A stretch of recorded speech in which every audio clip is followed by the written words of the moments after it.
In today's video, I'm going to teach you how to transfer Trello board ownership in just 5 minutes. So, whether you're moving on from a project or simply reassigning responsibilities within your team, this guide will walk you through each step with ease. First, start by navigating to Trello.com on your preferred web browser. Once the site has loaded, turn your attention to the upper right corner of the page and click on the Login button. This step is essential to access your account and make changes to your boards. Now you'll need to choose the method by which you'd like to log in. Trello offers a variety of options for this. You can use Google, Microsoft, Apple, Slack, or your email address. Simply select the one that aligns with how your account was originally set up.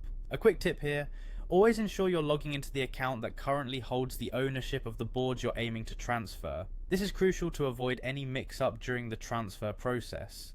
With that done, it's time to head over to trello.com/support/transfer boards. Here, you'll be prompted to enter the username or email address of the account you're transferring the boards to. Make sure that this information is precisely correct, as this account will be added as a member to the boards you've selected. Next up, you'll see a list of boards associated with your account. Carefully select the boards you intend to transfer. It's a simple process, but it's important to ensure that you're selecting the right ones, especially if you manage multiple boards for different projects. Now, if you'd like the account you're transferring the boards from to be completely removed post-transfer, there's an option for that. You simply need to check the option that says remove your account from boards after they've been transferred. Once selected, your original account will no longer have access to those boards, ensuring a clear handover to the new owner.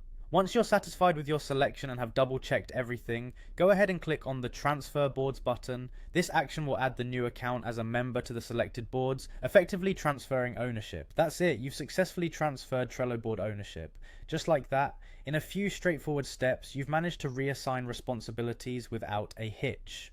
Remember, while this process is simple, it's always a good idea to double check each step to ensure a smooth transition. Thank you for tuning in, and I hope you found this guide helpful. Stay organized and happy Trelloing.